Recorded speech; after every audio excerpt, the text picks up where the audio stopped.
Ya, jadi kan kalau dari cerita rakyat sendiri kan backbone yang mau kita ambil kan pastinya Malin Kundang dan ibunya, ya kan. Jadi dari Bang Joko waktu itu ide awalnya itu memang dari Bang Joko tentang Alif yang atau si karakter ini yang tentang seorang karakter yang kedatangan ibunya, dikunjungi ibunya, tapi dia merasa ibunya bukan ibunya.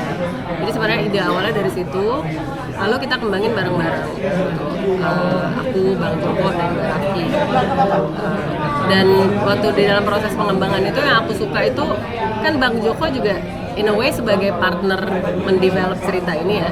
Tapi at the same time tuh dia bisa balance dengan dia pun menjadi mentor, karena tiap kali kalau nulis bareng Bang Joko tuh pasti Bang Joko juga selalu sambil mementor kita yang kayak tadi aku bilang, jadi selalu men-challenge ide kita gimana kita bisa bikin ini jadi lebih wah lagi kayak gitu. Jadi sebenarnya prosesnya gitu sih. Jadi dari yang ide yang tadi aku bilang sekecil itu, akhirnya kita kembangin sampai akhirnya jadi skenario ini. Berapa lama ya waktu itu aku lupa lagi Pak Ical. Proses developmentnya sampai jadi skripnya beberapa bulan, hampir setahun, 6 bulanan sih. Ya. Terus sampai syuting itu 1,5 tahun ya. Iya. Sampai syuting. Kalau sampai syuting ya. Post lagi 6 bulan. Gitu. Hampir 2 tahun. Iya, kalau total prosesnya hampir 2 tahun. Karena dari part yang paling susah, yang paling challenging mungkin ya. Kalau yang paling challenging mirip-mirip yang tadi aku bilang. Jadi kita mau bikin sesuatu yang grounded, yang dekat sama kita, tapi juga kita nggak mau sesuatu yang udah biasa. Jadi mengambil sesuatu yang unik, yang nggak klise, tapi juga nggak ujuk-ujuk tiba-tiba kayak aneh banget gitu. Itu balance itu memang cukup challenge. Apalagi ya. Dan yang kedua juga mungkin karena nulisnya bareng-bareng, jadi ya itu maksudnya banyak ide, tapi juga kita saling challenge terus. Jadi prosesnya tuh lumayan panjang sebenarnya. Syuting ada di Bogor, rata-rata Jawa Barat sama Jakarta. Rumah, beresin rumah, terus kita juga biasa Kamensi itu selalu apa ya, walaupun ceritanya mungkin kita mulai kecil, tapi secara dunia tuh pengen hadirnya tuh menyeluruh gitu. Jadi kita juga ada beberapa lokasi, artinya sosialnya kita grab juga gitu. Si karakternya ada di berbagai situasi sosial supaya lebih kaya gitu. Secara tentunya pemilihan kita sempat diskusi gitu, kenapa sih milih Kolong Jembatan, milih ini, artinya juga ada tawaran ke penonton nanti untuk bisa memberi apa ya, memberi gambaran, memberi suasana yang mungkin penonton belum lihat, atau kita sambil misi utamanya bercerita soal legenda Malin Kundang ini. Itu yang menarik kalau bekerja bareng-bareng di Kamensi. Selalu ada sih, maksudnya selalu ada. Tapi ya kalau apa ya, visinya Kamensi sebenarnya kalau saya pribadi pun melihatnya storytellingnya sih. Apapun itu dimulai dari situ. Jadi semua unsur baik dari tenis yang lain apa segala macam itu pasti menggodoknya mengerucut ke bagaimana kita berhasil membawa storytelling ini ke penonton gitu. Ya dengan segala yang kita punya, tentunya kan ya apa nggak semua bisa kita dapatkan, pasti ada keterbatasan, ada ini ada, tapi itu menariknya kita ngulik gitu, nge-challenge buat tetap bisa kok. Jadi nggak ada template khusus, intinya sebenarnya mengangkat bagaimana si story ini nyampe gitu. Apalagi ini juga agak di kepala orang, ini legenda Malin Kundang mungkin agak mundur nih filmnya, tapi ternyata versi ini kita bikin modern, tapi juga kita nggak mau kehilangan rasa karena kan itu kan maksudnya waktu itu kalau yang saya pribadi tangkap bahwa Malin Kundang jadi sombong kan itu sosial banget ya, maksudnya dari dulu sampai sekarang tuh anak berhasil sombong lupa ibunya, tapi digambarin, tapi mungkin yang ini berbeda kali ya, nggak yang plek-plek gitu. Tentunya menarik. Enggak, mungkin bisa jadi. Enggak, jadi karena porsi penceritaannya memang tidak terlalu ini, tapi tetap dihadirin semua ininya. Artinya kita membuat set adaptasi Sumatera di Bogor kalau salah. Tapi secara cerita ya, memang secara ada cerita porsi yang di sana. gitu secara cerita ada. Kalau sama Kamensi iya ya. Kalau sama Kamensinya. Kalau sama Bang Nightmares? Joko sebelumnya belum. Enggak, aku Nightmares ya ikutan. Oh oke. Kalau sama Kamensi ya. Jadi kalau sama Kamensinya memang baru. Tapi kalau kerja bareng Bang Joko sama Tia itu udah beberapa kali sebelumnya. Gitu. Ada yang jadi filmnya, ada yang enggak. Tapi maksudnya udah pernah beberapa kali nulis bareng gitu ya. Jadi kalau penyesuaian sih sebenarnya nggak banyak. Jadi memang udah biasa dengan cara kerja Kamensi, yang juga adalah cara kerjanya kan Bang Joko dan Tia juga. Jadi cuma itu sih yang harus selalu diingat ketika kerja bareng Kamensi, karena standarnya selalu sangat tinggi, dan yang tadi aku bilang harus selalu menampilkan kebaruan ya Pak Ical. Jadi itu prinsipnya Kamensi. Tiap kali kita bikin film baru, kita harus menampilkan kebaruan, ada sesuatu yang kita tawarkan yang baru. Nah, yang barunya itu kayak apa, itu yang tadi aku bilang challenge ya, menemukan itunya. Jadi kita itu menyebutnya reinterpretasi kali ya, kalau aku sih kayaknya ngerasanya itu kata yang paling pas, karena kalau misalnya remake bukan, karena kalau remake kan berarti kan persis Malin Kundang tapi mungkin zaman sekarang. Kalau ini interpretasi baru lah. Jadi kami tuh pertama kenal di writers room-nya Joko Abang tahun 2022 kayaknya ya. Waktu jadi Abang bikin Nightmares and Daydreams. Waktu itu Arjo di magang di sana. Aku di writers room. Jadi kita kenalan di sana. Jadi kita datang tuh pas syuting. Ngobrol-ngobrol pas syuting, terus share-share ide cerita dan lain sebagainya. Dan banyak film yang kita sama-sama suka. Jadi dari sana sih kayaknya. Dan waktu 2023 kami ada satu project bareng yang kita kirim ke Divan. Jadi kita ada project horror yang kami kirim ke project market di Bucheon International Fantastic Film Festival. Kepilih di sana, kami terbang ke sana dan menang juga award di sana. Dan itu waktu itu masih dalam, waktu kita masih di writers room-nya Abang. Jadi kayaknya Abang ngeliat ini kayaknya orang ini nih semangat atau apa mungkin. Jadi oh ya kita sering nongkrong bareng, nonton bareng. Nonton film sih, nonton film. Karena dia nggak ada teman, aku nggak ada teman. Gue nggak ada teman sih, dia banyak teman. Ya gue lebih jarang ngomong sih gue. Gue aslinya juga jarang ngomong. Tapi kalau kayak gini harus ngomong nggak sih? Nah kalau ditanya gitu juga bingung sebenarnya, karena kan natural aja ya. Tapi misalnya pas syuting ini karena kita dua kepala pasti ya, dan dua orang berbeda pasti juga punya kemauan yang berbeda juga, dan visi yang berbeda juga. Jadi sebelum syuting kita juga udah samain dulu satu kepala dulu. Jadi kita baca skrip, kita lihat adegan per adegan. Setiap adegan itu tuh ya kita sepakati dulu nih Alif maunya gimana. Habis itu udah setuju semua satu film. Pas kita bikin shortlist juga kita bikin bareng-bareng. Aku bikin adegan pertama, Arju bikin dua misalnya. Habis itu aku present ke dia present ke aku. Masing-masing lah. Dan kasih masukan gitu. Jadi pas syuting beneran udah kayak satu orang sebenarnya. Oh berdua. Jadi selalu berdua. Selalu berdua. Satu, Dua. Jadi kita pakai iPad. Jadi kan bisa mobile sekarang. Soalnya kita kan mobile biar kita lebih dekat sama set lah, karena kan kalau misalnya monitor biasanya lokasinya jauh kan. Jadi biar kita bisa hands on terus bisa cepat lah. Iya. Jadi ya benar kata Arjo. Jadi kita lebih sering ke set sih dibandingkan monitor, karena mungkin karena anak baru kali ya, jadi masih semangat banget.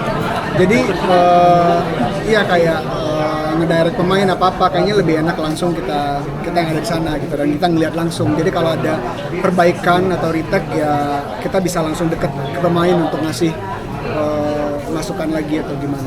Ada beberapa kali, tapi kemudian itu udah jarang banget, karena di awal kita udah kayak tahu tuh kita bakal mau semana gitu. Karakternya itu tuh lagi ngalamin apa, looknya bakal gimana. Jadi misalnya kemudian ada yang kurang puas, kita tinggal yakin-yakinan aja. Jadi bukan hal yang gede gitu bagi kami. Jadi misalnya dia masih belum puas, ya udah kita ambil lagi. Tapi misalnya aku rasa udah cukup, ya aku tinggal yakinkan ke dia. Jadi basically kayak orang kerja bareng aja sih Mbak. Tapi karena kita udah satu kepala di awal, hal-hal gede itu nggak ada lagi friksi pas syuting. Jadi cuman hal kecil misalnya mau take lagi atau udah cukup. Nanti kalau teman-teman tahu ceritanya dan itu personal, teman-teman kaget loh. Jadi kalau aku cukup personal, aku nggak mau bilang bagian mana yang personal, tapi yang jelas adalah waktu kita ngedirect pemain, pemain itu kan mengemot emosi kan ya, dan untuk dia bisa mengemot emosi itu, kita juga harus bisa membuat mereka merasakan ada di posisi itu gitu. Dan kemudian ketika sutradara mendirect, kita juga harus bisa merasakan itu sehingga kita ngerti bagaimana menyampaikannya ke dia gitu. Jadi every part of the film is personal sebenarnya, karena kita ngasih apa yang kita pernah alami, apa yang pernah kita rasakan ke pemain, untuk mereka juga bisa ngeluarin apa yang pernah mereka rasakan juga untuk pull off itu gitu. Karena kami yakin bahwa performance yang bagus itu adalah yang jujur gitu, dan itu jujur kalau beneran dirasain gitu. Jadi kalau personal, aku merasa personal sekali ya. Setiap bagian itu ada bagian diriku, bagian diri Harjo yang dikasih ke teman-teman kru dan pemain. Kita kan sendiri aja ya. Soalnya kita ada project ini, yang tadi project Parasomnia itu, tapi kita sebagai produser, si Reski sebagai director, Sebagai sutradara.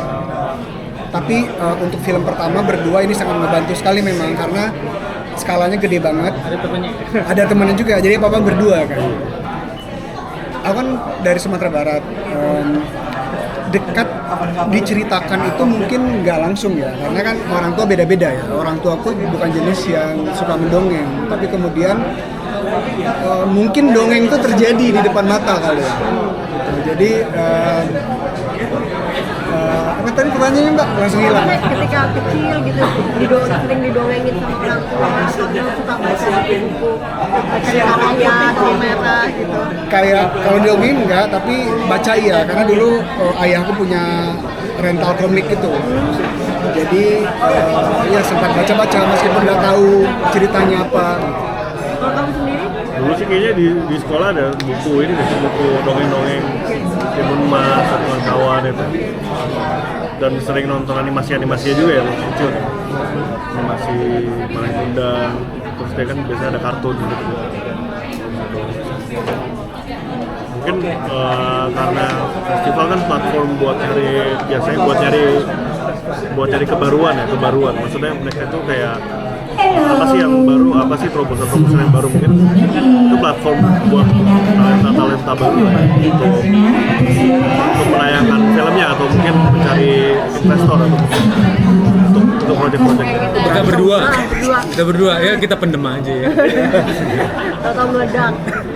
Gak, ini partner dari tahun 2008. Dari film. Jadi iya. Dan kita berdua nggak ada yang lebih tinggi lebih rendah. Iya. Kita 50-50 banget. Itu sih kuncinya sih. Maksudnya nggak pernah gue ngerasa wah lagunya nggak enak nih gitu. Kita sama-sama ini aja, open aja. Kalau emang suka ya suka, kalau nggak bilang kurangnya kurang, nggak ada. Makanya tuh kita tuh ini jadi ngomongin hal lain deh. Makanya gue tuh sama dia, saking nggak ada tingkatan, gue tuh sama dia tuh nggak pernah, dia manggil gue Watson, tahu ini nggak tahu Sherlock Holmes kan, dia manggil Watson, gue juga manggil dia Watson, jadi nggak ada yang Sherlock ya, jadi responnya harus sama Watson. Ya itu jawaban pendeknya nggak pernah berantem. Iya, jadi kayak gitu, jadi kita sama-sama aja lah gitu, nggak ada yang lebih paling tinggi. berantemnya kalau nerima job kayak Iya. wah ambil sih job itu gitu. Enggak sih. Tadi kemarin ngitung-ngitung sih ini kayak 18 plus loh. Sama Mas Bang Joko. Oh enggak sama Yudi kok. Kalau sama Joko buat aku tuh pertama Janji Joni ikutan ngirik kasih lagu. Dia main film, Band. main lo di Janji Joni. Tahu enggak? Fun fact. Udah nggak usah dibahas. Masuk juga dia ada. Terus film kedua dia kalah. Nah, aku bikin scoring. Belum ada ide waktu itu. Jadi belum lahir. Belum lahir. Saya masih muda. Enggak. Habis kalah, udah gitu ngerjain Pintu Larang. Pintu Larang balik lagi bikin musik doang. Jadi pas yang scoringnya cuma yang pas kalah. Iya. Music director. Ini apa nih? Proyek sini ada ciptain lagu juga atau gimana? Oh ini setelah 11 film berikutnya Joko dia bikin 11 film kan. Tapi dia kan as produser ya di sini. Kita bikin scoring sama bandnya aku nyumbang ada satu lagu. Judulnya Ghost Circuit. Nanti ada. Tadi kalau lupa di-mention.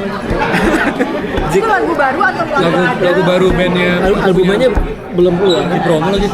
Bandnya aku Iya namanya sekalian Popo. lah. Bandnya kan segitu Popo. Iya. Nanti dia lagi bikin album kedua nih. Setelah 17 tahun juga, setelah ya akhirnya ada single baru. Nanti bocorannya lagunya ada di film ini kan. Ada di film ini. Oh ya, ini belum pernah kita ngerjain sesuatu yang dari folklore ini.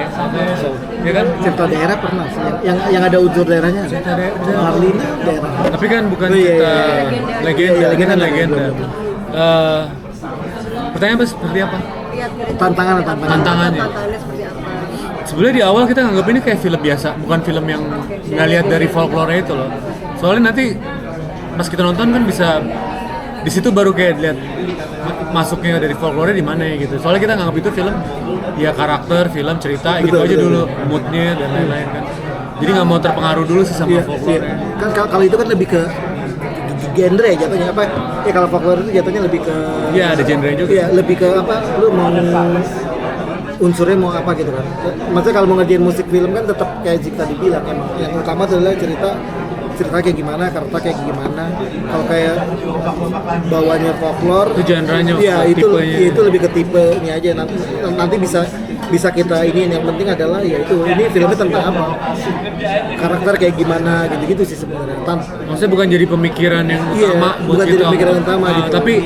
Tapi ada di kepala kita kalau ini folklore. Jadi Iya. penerapannya kalau ke musik biasanya kalau folklore tadi kayak aku mention kalau ini memori karena Maling Kundang tuh kan ada apa? Aku sampai lupa sih namanya kalau orang durhaka ya.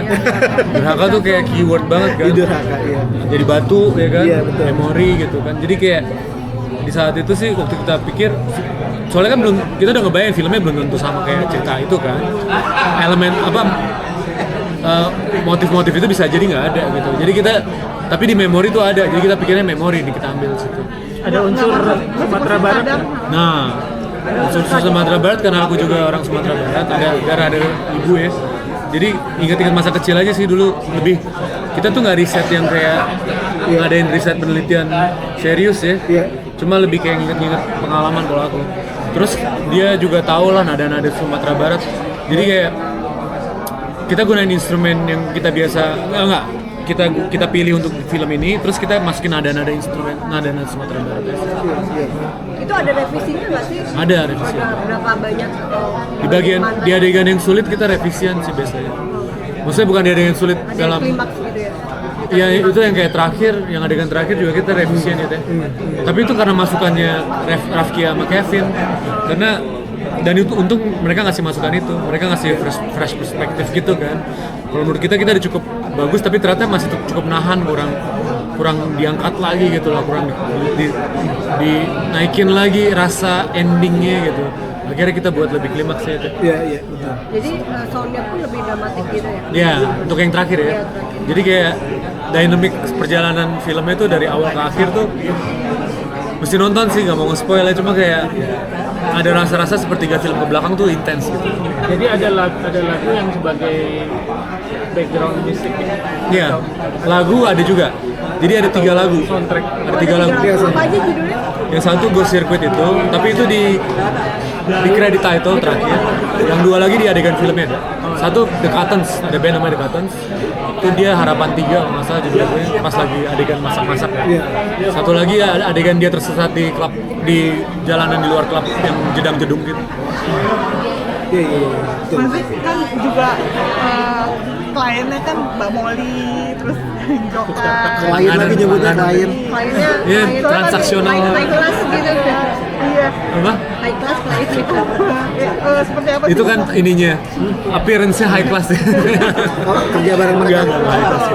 Enggak high class Oh, mas. ini sama kan? Ini sama ya? Yang itu. Oh, yang benar ini. Bukan kayaknya yang itu. Ini ya? Nah, Salah lu megang amat. Ini yang benar. Enggak apa-apa. Iya. Enggak, tapi iya gimana? Ya, sebenarnya makanya selama karir kita berdua bersyukur banget sih bisa kerja bareng sama 2 orang ini, karena mereka tuh berdua emang 2 sutradara yang emang benar ini ya, kita visinya tuh jelas gitu kan. Tergolong visioner gitu ya. Visioner juga ya. Untuk sutradara Indonesia. Iya. Nggak, gue pernah bantuin dia ngeband aja. Dia solo. Gue punya band sendiri juga. Dia punya band namanya Everybody Loves Irene. Udah nggak ada tapi